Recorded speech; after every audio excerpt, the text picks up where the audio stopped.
नाग पंचमी की कथा। एक नगर में एक सेठ जी रहते थे। उनके 7 बेटे और 7 बहुएं थी। इन 7 बहुओं में से 6 बहुओं के तो पीहर थे, लेकिन 7वीं बहू के पीहर नहीं था। जब वह गर्भवती हुई तो उसे घेवर खाने की इच्छा हो रही थी, तो उसकी पीहर नहीं था, तो उसने एक घेवर चुरा कर पानी भरने गई। तब ले गई, वहां जाकर पेड़ के नीचे घेवर रख दिया। सोचा कि पानी भरकर आराम से घेवर खा लूंगी। जब वह पानी भरकर घेवर लेने गई तो वहां घेवर नहीं मिला। उस पेड़ के पास एक बोम्बी थी, उसमें एक नागिन रहती थी। वह नागिन भी उस समय गर्भवती थी। घेवर को देखकर नागिन की इच्छा उसे खाने की हुई और उसने घेवर खा लिया। उस नागिन ने सोचा कि यदि साहूकार की बहू मुझे गाली देगी तो मैं उसे डस लूंगी, और यदि कुछ नहीं कहेगी तो इस बिना पीहर की को पीहर दिखा दूंगी।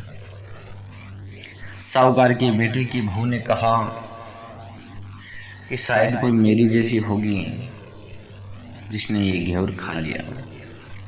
ऐसा सुनकर नागिन बहुत खुश हुई और उसने अपने बेटों से कहा कि तुम इंसान का रूप बनाकर जाओ, उस साहूकार के बेटे की बहू को लेकर आओ। नागिन के बच्चे इंसान का रूप बनाकर साहूकार के घर चले गए। वहां जाकर उन्होंने कहा कि हम हमारी बहन को लेने के लिए आए हैं। तब सास ने कहा कि पहले तो कभी नहीं आए, इतने दिन कहाँ थी?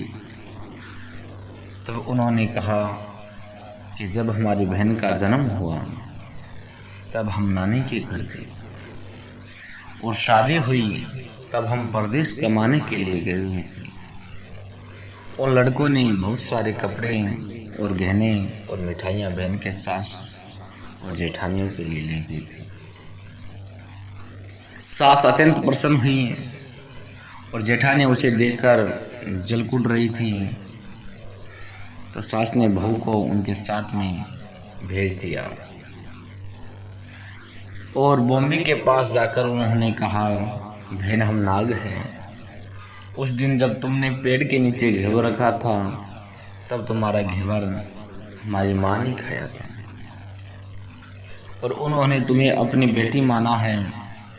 इस नाते से तुम हमारी बहन हुई। बहन अब तुम हमारी पूंछ को पकड़ लो और डरना मत। उनके कहने पर वह पूंछ पकड़कर बॉम्बे में चली गई। वहां पर उन्होंने उसे बहुत लाड प्यार और सुख से रखा। वहीं पर उसने एक लड़के को जन्म दिया।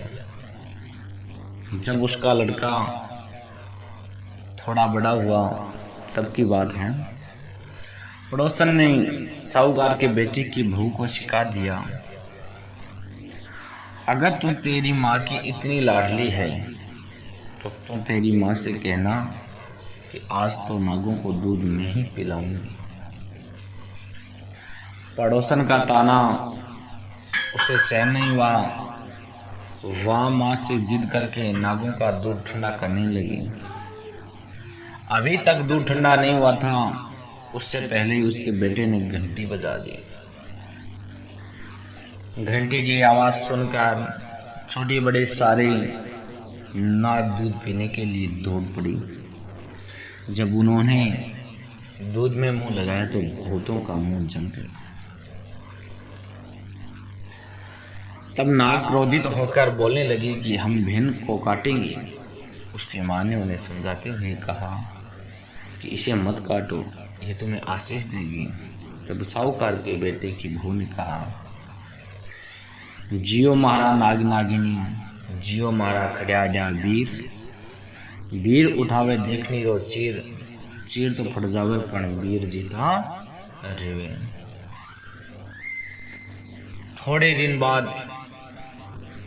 थोड़े दिन बीत जाने के बाद पड़ोसन ने फिर से ताना मारा कि यदि तेरी माँ तुझ पर विश्वास करती है तो तुझे 7वें कोठे की चाबी देती है।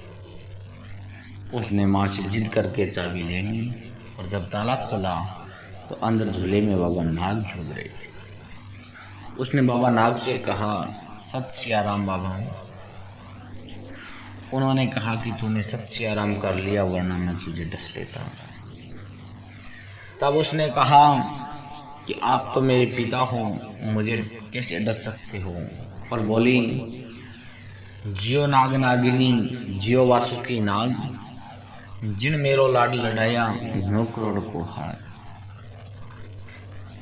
नाग देवता ने उसको 9 करोड़ का हार दे दिया। माँ ने अपने बेटों से कहा, बाई तो बड़े घरों में हाथ डालने लगी है, उसे घर पहुंचा दो। नागों ने साहूकार के बेटी की बहू को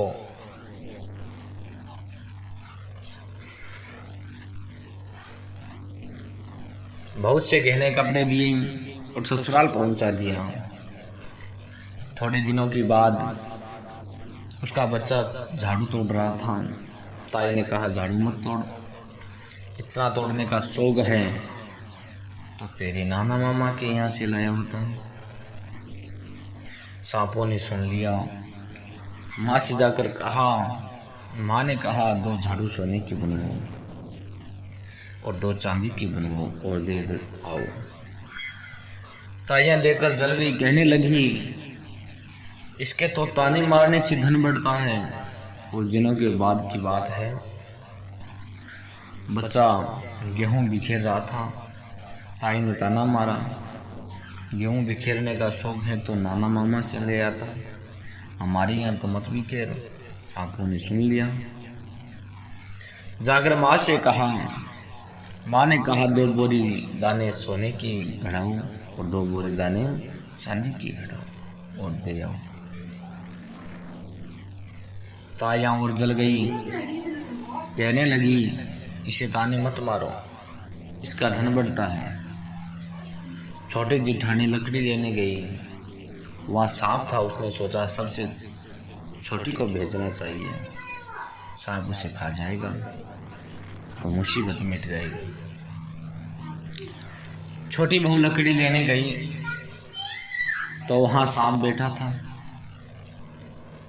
बोली, भैया राम राम। सांप ने झट से बिछुए दे दिए, पहनकर छम छम करते चली आई। जिठानी देखकर जल गई।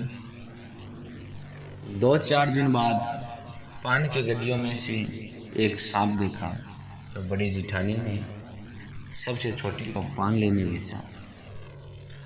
उसने सोचा आज अवश्य सांप काट लेगा।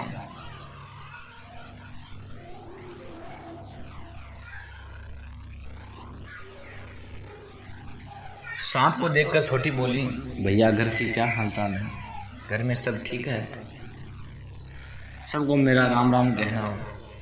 सांप ने मुंदड़ी पहना दी। जिठानियां फिर जल कुट गई। उसका पति दुकान से आया, तब सिखा दिया कि तेरी बहू की तो सांप बिच्छू से दोस्ती है।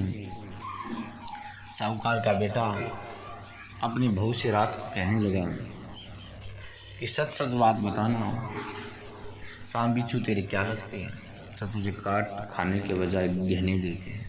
बहू ने कहा, वो तो मेरे भाई भतीजे लगते हैं। फिर उसने सारी बात अपने पति को बताई। पति ने कहा, तो क्या तेरे भाई भतीजे तुम्हें बुलाते हैं? कभी अपने जवाई को यानी अपने तो बुलाते नहीं हैं। आने कोने में छुपे सांपों ने बात सुन ली तो जाकर अपनी माँ से कहा। तो माँ ने कहा, दोनों को बुला लाओ।